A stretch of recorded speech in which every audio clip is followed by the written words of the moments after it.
Hello, I've decided to put together some tips and guidance to painting, mainly aimed at those of you who are just starting out learning to paint, those of you that are working at home without tuition and would like some guidance, and maybe some of what I've got to say will strike a chord with people who are already competent.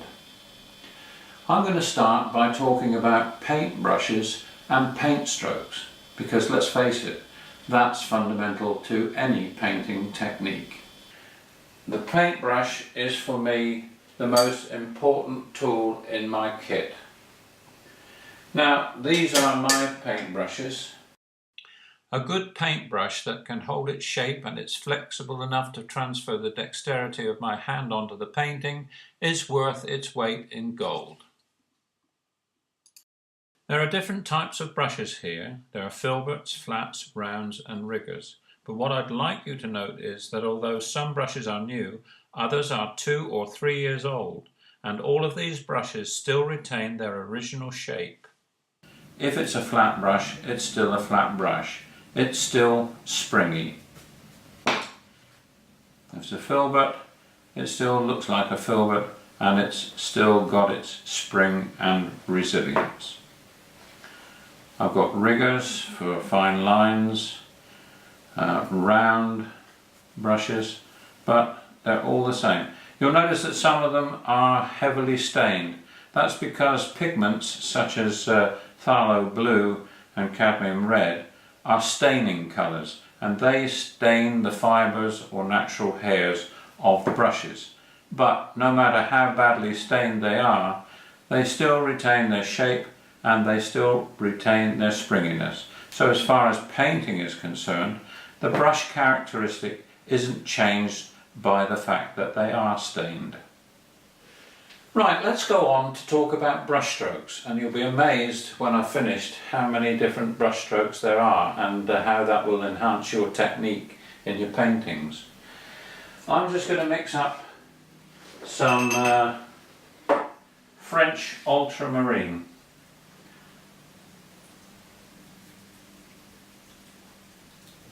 I'm using Cobra water mixable oils, but for this exercise we could be using oils mixed with turpentine or acrylics with water. So I've got a good brush full there. Now, let's start with the brush stroke. I'm using a long handled brush, which means that I can stand well away from the painting surface. And I'm going to use my full arm for the initial brush strokes.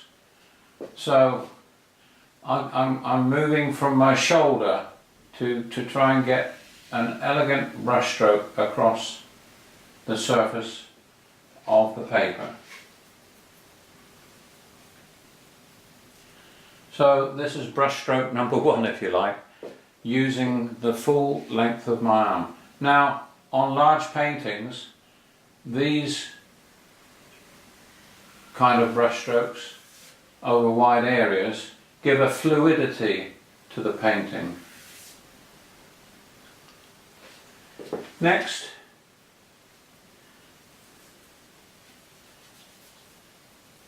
mix up some more paint. I'm going to move my hand halfway down the handle. Now, that makes it more difficult to use the full arm, so I'm now going to use the elbow as the pivotal point for the control of the brush stroke. It means that my brush strokes will be perhaps shorter, but nonetheless I still have that ability to put in some elegant swirls on the painting.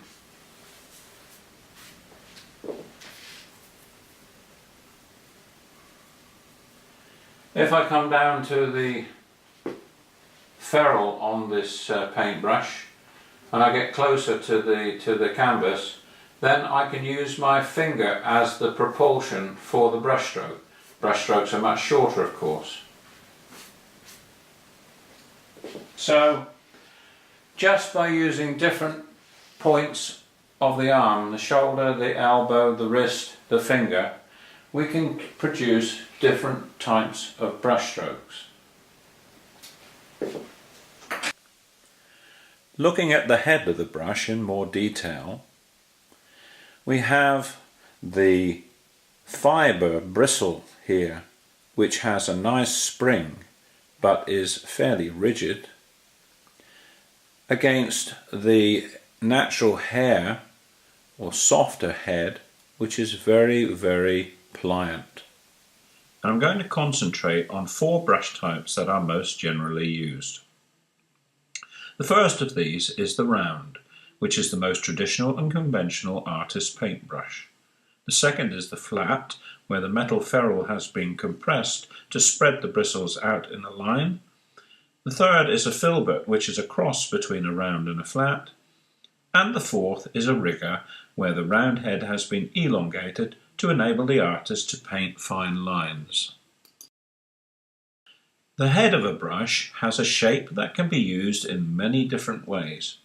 And I want you to start looking at the head of a brush in terms of the tip, the edges, and the body or face.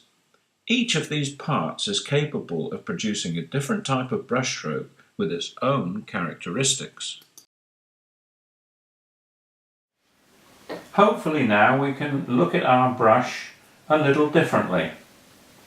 I'm just loading up a smaller filbert with some more French ultramarine. Now, we know from what we've just seen that a brush can be looked at as a tip, an edge and a face. So what difference does that make to the brush strokes and marks that we can do? The tip of the brush can be used for lines. These can start thin and end up thick. Just load it up again. Or they can start thick, excuse me, thick and end up thin. They don't have to be straight. They can also be curved.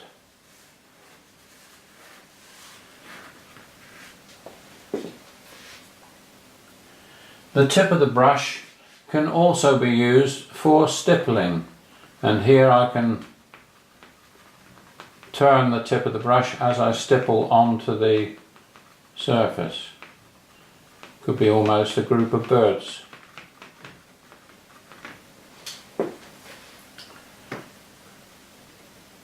Next, we'll look at the edge of the brush.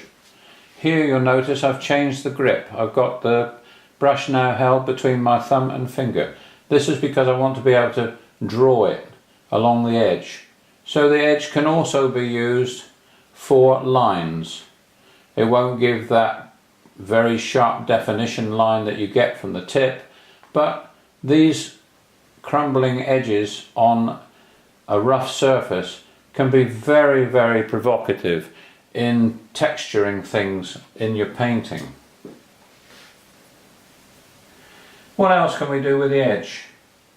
Well, we can also move it sideways and create these feathery type brush strokes. I'm not saying that you're going to use these techniques very often in your paintings, but if you practice them and you know how to achieve them, sometimes when you look at your subject in front of you and you see a texture or a surface that is puzzling, think back to these kind of brush strokes, because they will help you sometimes to achieve your goal without too much effort. So that's lines with the edge. The lines with the edge can also be curved, they don't have to be straight, of course. If we look at the blade of the brush, that can be used again for very thick lines.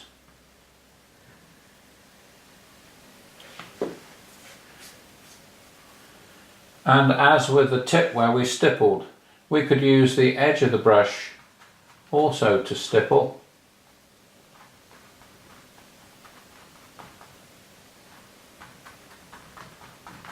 They all give their own distinct marks, and the blade of the brush can also be used as a stipple.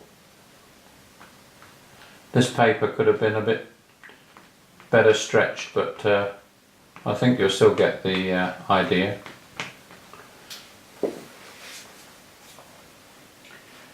Now, these are distinct and deliberate marks, but there's another technique of painting that I find very important, and I call it freestyle. And that's by having the tip of the brush on the surface but not taking it off, much as you might do with a pencil sketch when you're shading an area. This is very useful. It's something that I use very often in my underpaintings when I'm trying to establish the tones and colours over large areas, and I'm not too bothered about the brush strokes because I'm going to work on top a bit afterwards. So this I call freestyle. These are the same exercises using the other brush shapes. Try them for yourselves, exploring the full stroke potential of each brush type.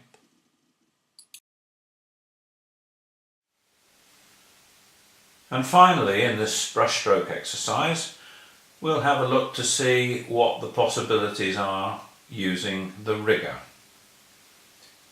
And as usual, we start with the tip, and the rigger is designed for producing very fine line work.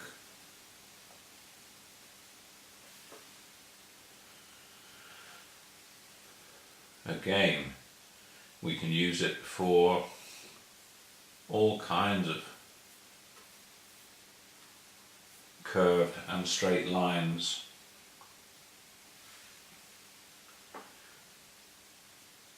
Variable pressure is also within its bounds, although on the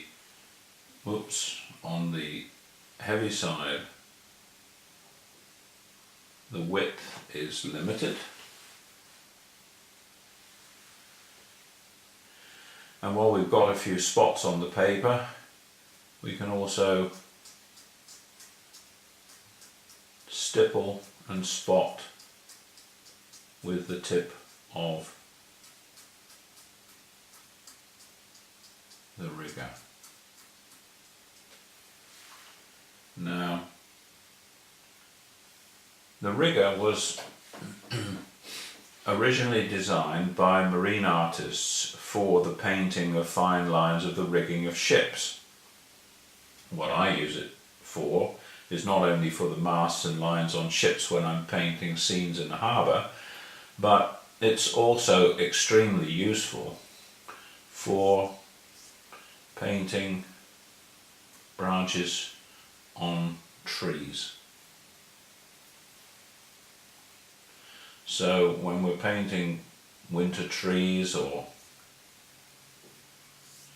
the branches within the foliage of trees, this is the perfect tool, because by using variable pressure we can go from the heavy body of the trunk of the tree and any branching trees out to the very finest of the twigs.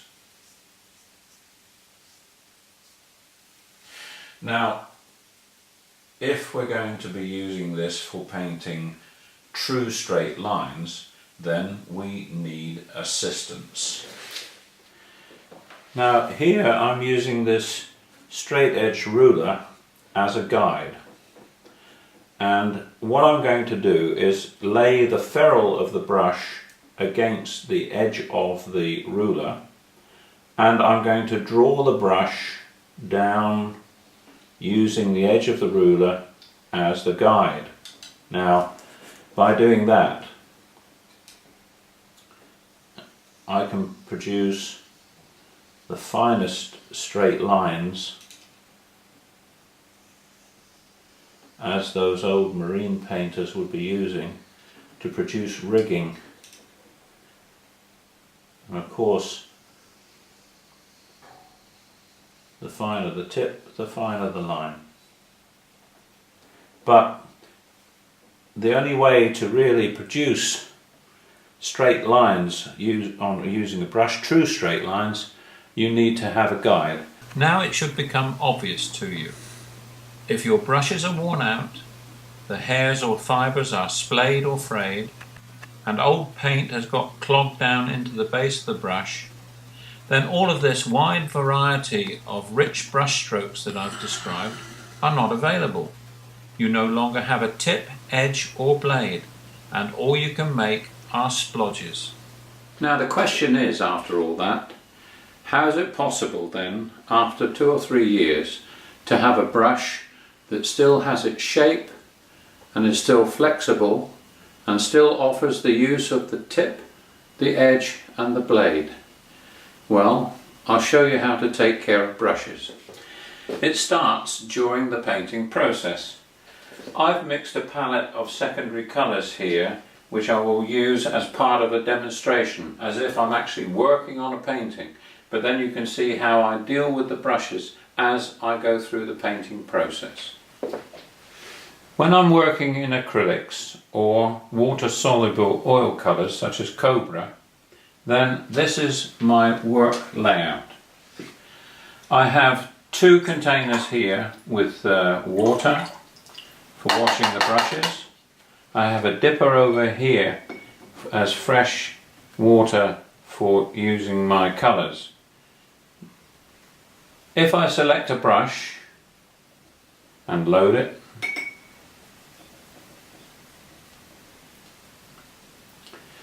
and work on the painting,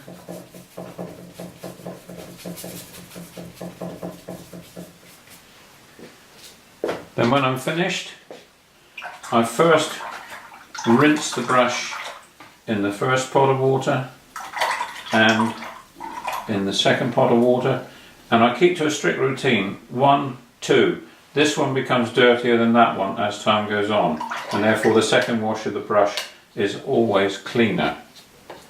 Now if I continue with the same brush, then because I've cleaned it, I can pick up an alternative colour from my palette, and the 2 colours aren't mixing, so I keep them clean, and I can continue then painting my painting. Again, once I'm finished with this colour, first wash, second wash, just dry it off with a rag. Now I've finished using this brush, and I have a separate pot here, an empty pot, where I put the brushes that I've used. In this way, when I finish painting during the day, I know exactly which brushes I've used and therefore the ones that I've got to clean. So I'll continue with the next brush that I need, mix the paint, load the brush, work on the painting, rinse once, rinse twice, wipe off, set aside. Now you might think this is laborious, but because I've been doing it for so many years, I do it automatically and I get into the rhythm of doing it. But at the end of the day, when I go to clean my brushes, then I know which ones I've used and I know that they have been washed regularly. Now with oils, you'd be washing them with turpentine instead of water, of course, but with acrylics they dry so quickly, not only on the palette, not only on the painting, but also on the brush. So this way of working ensures that I've never got acrylics coagulating on my brushes and causing me problems for later. These brushes can sit here for a couple of hours while I continue the painting if I'm not going to reuse them, but they are substantially clean already.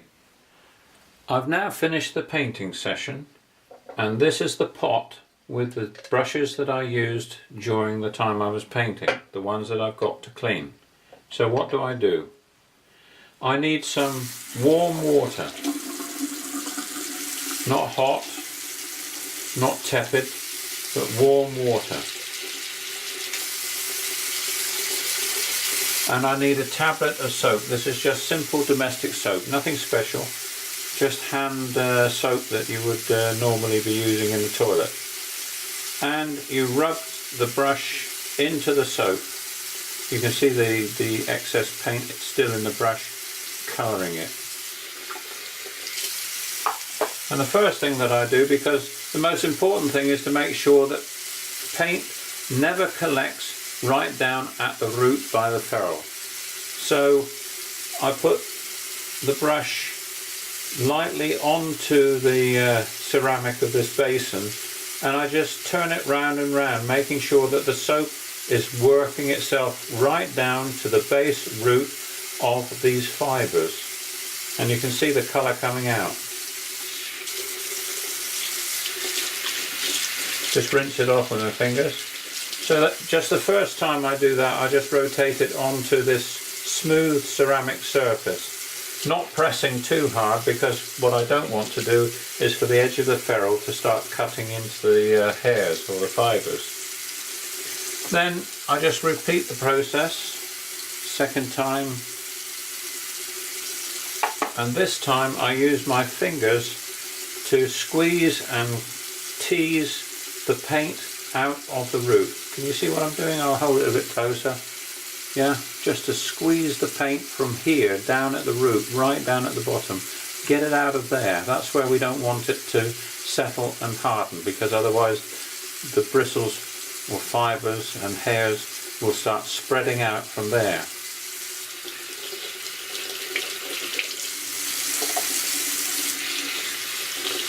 After 3 or 4 times of doing this, you'll see that most of the paint is out, and that the soap whiteness is showing that there's no more residual paint in the brush. So, rinse it out, tease the shape, and that one's clean. On to the next. Same routine. Soap on, work the brush into the smooth surface, not too hard, just working the soap down into the base of the bristles. Rinse it off, another layer. Not so much paint on this one, or it's a lighter colour, but I'll still go down and do it 2 or 3 times just to make sure that it's absolutely clean.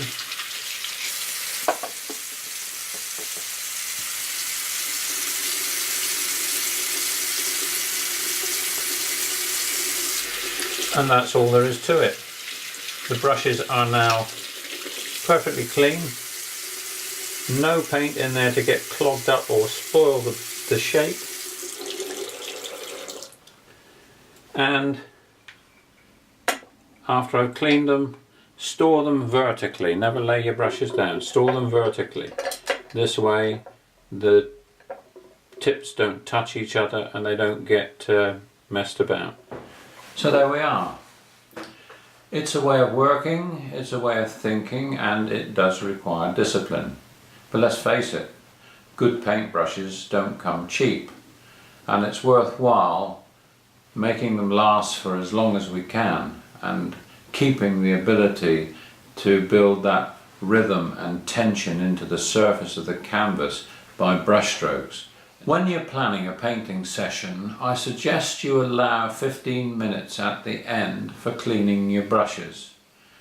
If you work long and hard on your painting until you're exhausted, you have a tendency at the end just to put everything to one side and do something else and leave it. That's the danger zone. That's when things start to harden, and that's when brushes start to deteriorate. They have to be kept clean, and they will last you a very long time. I hope you found this painting guideline interesting and useful. I have 5 other painting tutorials which are free for you to look at, no cost involved. They appear on my website and also on YouTube, so you can go on to either of those. I'll leave the details at the end of this film. You can go and have a look at those. I also intend to do some more, but that really depends on your feedback. I have in mind to do some painting tutorials in the landscape vogue of how to paint trees, how to paint skies, how to paint water, how to paint buildings. Now those four are essential elements in landscape painting, which I would like to cover in detail. But I'm only going to do that if these things are useful to you. So your feedback is very important to me.